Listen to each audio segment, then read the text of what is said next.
Welcome two equations IAS. तो start करते हैं आज मॉनेटरी पॉलिसी कमेटी। तो मॉनेटरी पॉलिसी कमेटी से पहले समझेंगे मॉनेटरी पॉलिसी क्या होती है और कौन लेकर आता है। देखिए, मॉनेटरी का मतलब मनी होता है और मॉनेटरी पॉलिसी हर 2 महीने में आरबीआई लेकर आता है। मॉनेटरी पॉलिसी की अगर बात करें तो एवरी 2 मंथ्स, ये भी कई बार एग्जाम में आया है क्वेश्चन कि कितने कितने टाइम पीरियड के बाद आरबीआई की मॉनेटरी पॉलिसी आती है। तो हर 2 महीने में आरबीआई की मॉनेटरी पॉलिसी आती ही है, एवरी 2 मंथ्स, ठीक है, बाय आरबीआई। जैसे अगर एक बार जून के फर्स्ट वीक में आती है तो अगस्त के फर्स्ट वीक में, फिर अक्टूबर के फर्स्ट वीक में, फिर दिसंबर के फर्स्ट वीक में, ऐसे ही चलता रहता है। फरवरी, अप्रैल, हर 2 महीने में आरबीआई की मॉनेटरी पॉलिसी आती है। और आरबीआई अपनी मॉनेटरी पॉलिसी में मनी से रिलेटेड पॉलिसी है। मॉनेटरी पॉलिसी के थ्रू मार्केट में ना लिक्विडिटी, कैश के फ्लो को मैनेज कर रहा होता है। तो बेसिकली होता क्या है, मार्केट में डिमांड एंड सप्लाई का बैलेंस होता है। मार्केट में मतलब लिक्विडिटी, कैश का फ्लो होता है, लिक्विडिटी मतलब मनी सप्लाई, और दूसरी तरफ होता है goods and services. Goods and services, market में जितनी गुड्स एंड सर्विसेज की मनी वैल्यू, कुछ ना कुछ मनी वैल्यू होगी गुड्स एंड सर्विसेज की।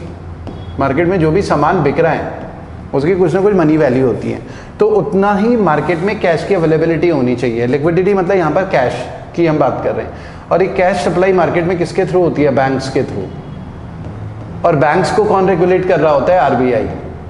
तो हमें ये समझना है कि जो मॉनेटरी पॉलिसी होती है आरबीआई की, आरबीआई लिक्विडिटी साइड को मैनेज कर रहा है in accordance with available goods and services in the market. अब प्रॉब्लम ये होती है कि जब गुड्स एंड सर्विसेज मार्केट में कम होती है और लिक्विडिटी थोड़ा हाई होती है तो इन्फ्लेशन आ जाता है, महंगाई, जो कि हमारी इकोनॉमी के लिए अच्छा नहीं होता।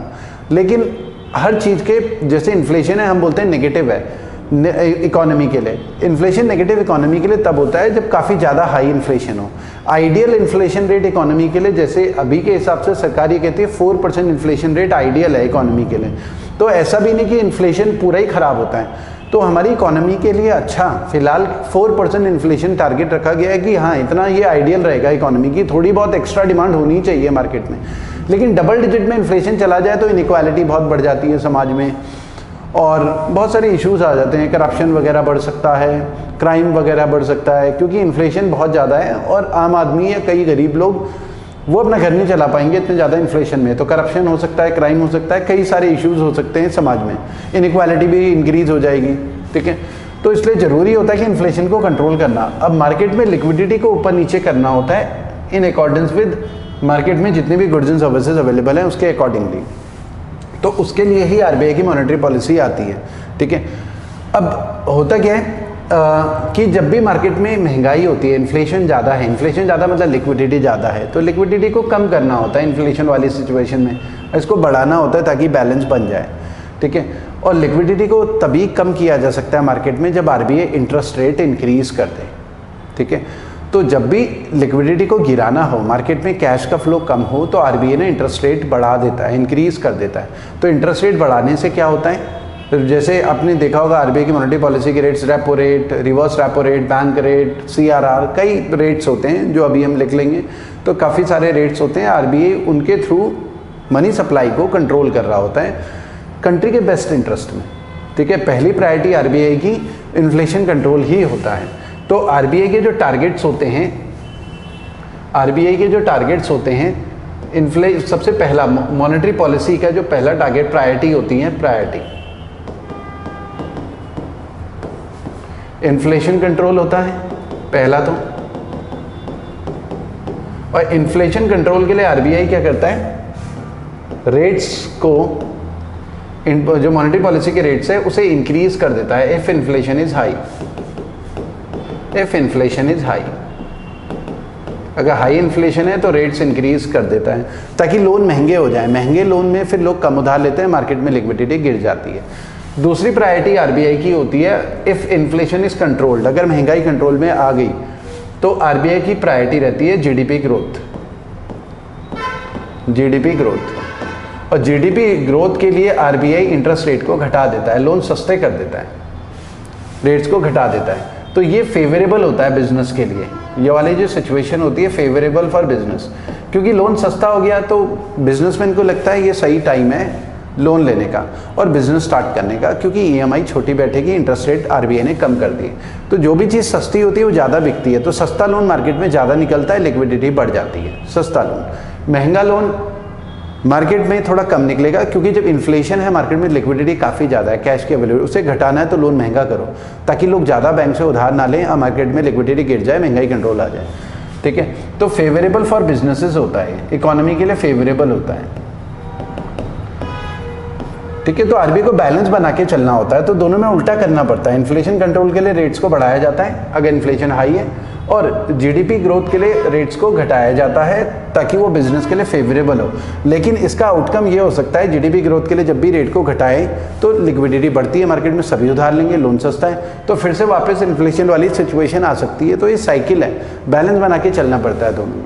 तो आरबीआई कंट्री के बेस्ट इंटरेस्ट में अपनी मॉनेटरी पॉलिसी लेकर आता है हर 2 महीने में, जैसे अगस्त के फर्स्ट वीक में, फिर अक्टूबर के फर्स्ट वीक में, फिर दिसंबर के फर्स्ट वीक में। तो आरबीआई अपनी मॉनेटरी पॉलिसी में रेट्स को इंक्रीज या डिक्रीज करता है। अब इन मॉनेटरी पॉलिसी रेट्स में होता क्या क्या है वो समझ लेते हैं।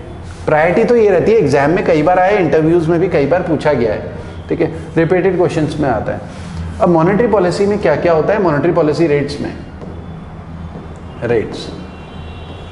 रेट्स में सीआरआर होता है, कैश रिजर्व रेशो, जैसे 3% अगर सीआरआर है, ये पोर्शन ऑफ मनी होता है जो बैंक्स को आरबीआई के पास रिजर्व रखना होता है। अगर बैंक के पास 100 रुपीज़ डिपॉजिट कर रही है पब्लिक, तो उनमें से 3 रुपये आरबीआई के पास रिजर्व होंगे, 97 बैंक यूज़ कर सकता है मार्केट में।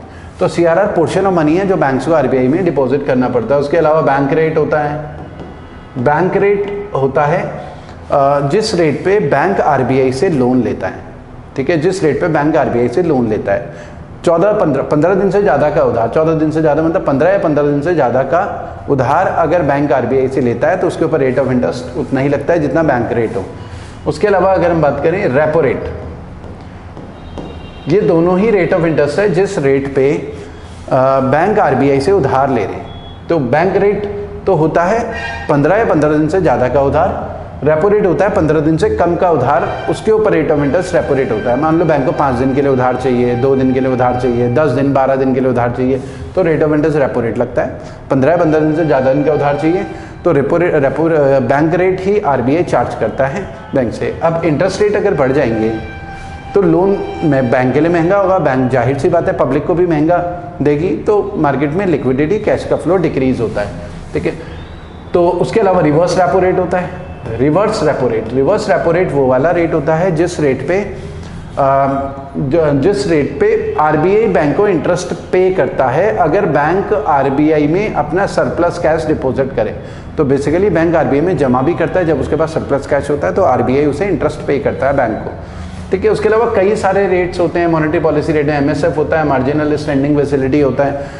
ये बैंक को कोई इमरजेंसी अगर हो जाए तो रातों रात जो है लोन प्रोविजन की फैसिलिटी आरबीआई प्रोवाइड करता है। उस पर जो रेट ऑफ इंटरेस्ट लगता है वो एमएसएफ के बराबर रेट ऑफ इंटरेस्ट लगता है।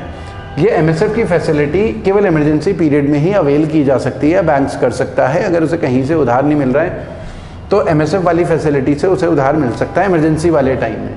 अब ये बाकियों से कैसे डिफरेंट है, बेसिकली बैंक रेट और रेपो रेट में एक लिमिट होती है हर बैंक की, सिक्योरिटीज़ वगैरह गिरवी रखनी होती है, उसके अगेंस्ट ही लोन मिलता है। बाई चांस मान लो किसी बैंक की लिमिट पूरी हो गई लेकिन उसे इमरजेंसी है, लोन वगैरह चाहिए, तो एमएसएफ मार्जिनल स्टैंडिंग फैसिलिटी के थ्रू कुछ एक्स्ट्रा लोन उसे मिल सकता है। तो ये हमने कुछ मोटे मोटे रेट्स वगैरह डिस्कस करे, इसमें और भी कई तरीके के रेट्स हो सकते हैं। मतलब मॉनेटरी पॉलिसी में कई चीज़ें आती हैं, ओपन मार्केट ऑपरेशंस भी होते हैं इसमें, तो कई चीज़ें आती हैं। सबसे कॉमनली यूज जो होता है वो होता है रेपो रेट। सबसे कॉमनली यूज आरबीआई यूज़ करता है रेपो रेट्स को मॉनेटरी पॉलिसी के थ्रू लिक्विडिटी को कंट्रोल करने के लिए। अब आते हैं, ये तो आरबीआई हर 2 महीने में अपनी मॉनेटरी पॉलिसी लेकर आती है, उसके बारे में हमने डिस्कस करा। अब ये मॉनेटरी पॉलिसी कमेटी क्या है? मॉनेटरी पॉलिसी कमेटी एक स्टैट्यूटरी कमेटी है। पहले ये स्टैट्यूटरी कमेटी नहीं हुआ करती थी, 2016 में ये स्टैट्यूटरी बॉडी बनी, ठीक है। इन 2016 इट बिकेम स्टैट्यूटरी बॉडी। अब ये स्टैट्यूटरी बॉडी कैसे बनी? स्टैट्यूटरी बॉडी का मतलब होता है जो पार्लियामेंट में लॉ के थ्रू, पार्लियामेंट में कानून पास हो रखा हो और कानून में लिखा हो कि हाँ ये वाली बॉडी बनेगी, तो उसके थ्रू ये मॉनेटरी पॉलिसी कमेटी बनी थी। असल में 2014 में एक उर्जित पटेल की कमेटी आई थी, उर्जित पटेल जो आरबीआई के गवर्नर भी रहे थे, उर्जित पटेल। इनकी कमेटी ने रिकमेंड करा था कि एक मॉनेटरी पॉलिसी कमेटी होनी चाहिए, स्टैट्यूटरी बॉडी। तो 2016 में क्या करा, 2016 में आरबीआई एक्ट है हमारे, उसमें 1934 आरबीआई एक्ट, आरबीआई एक्ट 1934 में एक नया सेक्शन जोड़ा गया, सेक्शन 47ZB। तो आरबीआई का एक नया सेक्शन ऐड किया गया 45ZB, 45ZB एक नया सेक्शन आरबीआई एक्ट 1934 में। इसमें मॉनेटरी पॉलिसी कमेटी के बारे में मेंशन किया गया। 2016 में ये अमेंडमेंट किया गया, 2016 में। तो इस सेक्शन 45ZB में मॉनेटरी पॉलिसी कमेटी के बारे में बात थी। तो ये 2016 में मॉनेटरी पॉलिसी कमेटी बनी। मॉनेटरी पॉलिसी कमेटी ही मॉनेटरी पॉलिसी डिसाइड करती है, नाम से ही हम डिकोड कर सकते हैं कि मॉनेटरी पॉलिसी कमेटी ही मॉनेटरी पॉलिसी डिसाइड करेगी। हर 2 महीने में जो मॉनेटरी पॉलिसी आएगी, मॉनेटरी पॉलिसी कमेटी की 2-3 दिन की मीटिंग होती है, वो प्रेस कॉन्फ्रेंस करते हैं फर्स्ट वीक में ही। अगस्त में होगा तो अगस्त में, फिर अक्टूबर में होगा तो अक्टूबर में, ठीक है। अब ये जो मॉनेटरी पॉलिसी कमेटी है, ये स्टैट्यूटरी बॉडी तो बन गई क्योंकि आरबीआई एक्ट में मेंशन हो गया 2016 में, उससे पहले नहीं था ये। अब ये जो मॉनेटरी पॉलिसी कमेटी है, इसके मेंबर कितने होते हैं? इसके ना 6 मेंबर्स होते हैं, 6 मेंबर्स। चेयरमैन तो इंक्लूडिंग इसमें चेयरमैन, इंक्लूडिंग चेयरमैन। चेयरमैन का कौन होगा? आरबीआई का गवर्नर। जो भी आरबीआई का गवर्नर होगा, इसका चेयरमैन होगा। इसमें 3 मेंबर तो आरबीआई के ही होंगे और 3 जो है appointed by government of India, appointed by government of India, GOI। तो 3 गवर्नमेंट ऑफ इंडिया के अपॉइंट होंगे, तो 6 लोग होंगे। अब मॉनेटरी पॉलिसी कमेटी के टारगेट क्या होंगे, किस हिसाब से ये मॉनेटरी पॉलिसी, मतलब एक कुछ तो लिमिट बनानी पड़ेगी, लॉ में कुछ तो लिखा होगा कि हाँ मनी सप्लाई इतनी होनी चाहिए विद रिस्पेक्ट टू इन्फ्लेशन। तो क्योंकि इन्फ्लेशन रेट भी ना आइडियल इन्फ्लेशन रेट हमारी इकोनॉमी के लिए, इसके हिसाब से 4% इन्फ्लेशन रेट को आइडियल कहा गया है, ठीक है। तो इसका जो टारगेट होता है, टारगेट मॉनेटरी पॉलिसी का MPC के हिसाब से जो टारगेट है 4% CPI, consumer price index inflation, ये टारगेट होता है। CPI क्या होता है? Consumer price index. Consumer price index मतलब जो हम मोहल्ले की दुकान, सब्जी वाले, मोहल्ले के सब्जी वाले, उनसे जो भी वो खरीदते हैं, सब्जी, घर का राशन, कुछ भी खरीद रहे हैं, तो उसका एक प्राइस इंडेक्स होता है। तो वो इन्फ्लेशन रेट जो है ना 4% से 4% आइडियली मेंटेन करना है इसमें। और इसमें ना क्योंकि एकदम 4% मेंटेन करना तो बहुत मुश्किल होगा आरबीआई के लिए, तो इसमें ±2% का मार्जिन रखा गया है। मतलब 4% में 2 लोअर लिमिट और 6% अपर लिमिट होगी। लोअर टॉलरेंस लिमिट बोलते हैं इसे, अपर टॉलरेंस लिमिट बोलते हैं। आइडियली इन्फ्लेशन को 4% कंज्यूमर प्राइस इंडेक्स के हिसाब से टारगेट करते हुए अपनी मॉनेटरी पॉलिसी आरबीआई को बनानी है, ताकि इन्फ्लेशन आइडियली 4% में मेंटेन रहे। 6% क्रॉस नहीं करना चाहिए, 2% से नीचे नहीं आना चाहिए।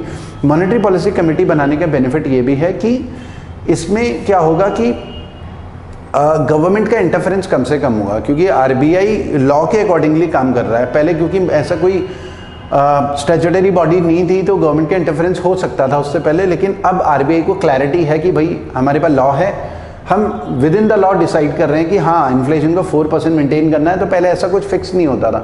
और ये 4% का टारगेट भी ना गवर्नमेंट नोटिफिकेशन आया है 31 मार्च 2026 तक के लिए, 2026 तक के लिए है ये वाला। हो सकता है अगला नोटिफिकेशन है 2026 के बाद 5% CPI इन्फ्लेशन को टारगेट किया जाए, लेकिन फिलहाल 4% है।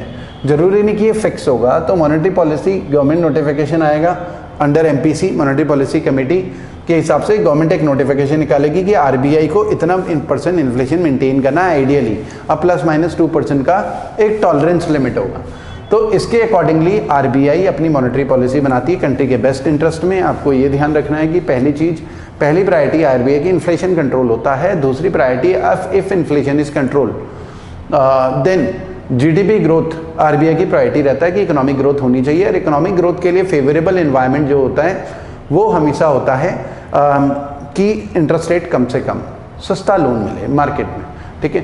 तो हम इसको इस सेंस में भी बोल सकते हैं कि जब आरबीआई की मॉनेटरी पॉलिसी आती है, रेट्स को डिक्रीज किया जाता है। रेट्स जब भी डिक्रीज होते हैं तो उसे हम बोल सकते हैं loose monetary policy, loose monetary policy. मतलब रेट डिक्रीज होने का मतलब है आउटकम चीपर लोन सस्ते हो गए, तो उसे लूज मॉनेटरी पॉलिसी बोलते हैं। ठीक है, इसे हम आरबीआई का जब भी रेट डिक्रीज करने वाला आरबीआई का स्टैंस होता है तो उसे हम बोलते हैं डोविश स्टैंस। डोविश स्टैंस, ये भी एग्जाम में आया हुआ, डोविश स्टैंस। डोविश स्टैंस का मतलब है कि आरबीआई स्टैंस लेके चल रहा है कि हम रेट का ना डिक्रीज करेंगे। डोविश मतलब कबूतर, तो डोविश स्टैंस रहता है रेट्स को डिक्रीज करने वाला।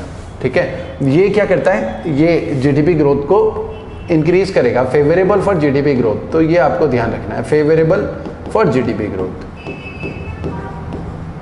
जीडीपी ग्रोथ के लिए फेवरेबल रहता है, बट में लीड टू इन्फ्लेशन, बट में लीड टू इन्फ्लेशन, ये ध्यान रखना है, क्योंकि इससे मार्केट में मनी सप्लाई बढ़ जाएगी ना। लोन सस्ता है, डोविश स्टैंस है आरबीआई का, इंटरेस्ट रेट घटाता जा रहा, तो लोग ज़्यादा उधार लेंगे, तो उसका आउटकम इन्फ्लेशन कंट्रोल हो जाएगा।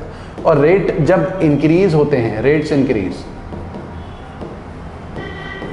तो वो डीआरएल लोन वाली पॉलिसी हो जाती है, लोन महंगा हो जाता है, डीआरएल लोन। तो इसे बोलते हैं tight monetary policy, tight monetary policy. ठीक है, इसे हम जो होते हैं हॉकिश स्टैंस भी बोलते हैं, हॉकिश स्टैंस, हॉक बोलते हैं बाज को, तो हॉकिश स्टैंस, ये टाइट मॉनेटरी पॉलिसी बोलते हैं। और टाइट मॉनेटरी पॉलिसी मतलब आरबीआई ने बैंक के ऊपर शिकंजा कस लिया, इंटरेस्ट रेट बढ़ा दिए, तो बैंक के हाथ बन जाते हैं, टाइट हो जाते हैं, ज़्यादा इंटरेस्ट वो पे नहीं कर पाएगा, तो वो कम उधार लेगा बैंक भी, पब्लिक से भी ज़्यादा इंटरेस्ट चार्ज करेगा, तो इसे हॉकिश स्टैंस बोला जाता है। लेकिन इसमें क्या होता है कि ये जो है बैड फॉर जीडीपी ग्रोथ रहती है, अनफेवरेबल रहता है, basically unfavourable for business, unfavourable for business. लेकिन ऐसा आरबीआई को तब करना पड़ता है, ये रेट इंक्रीज, जब आरबीआई को इन्फ्लेशन कंट्रोल करना हो, to control inflation, to control inflation.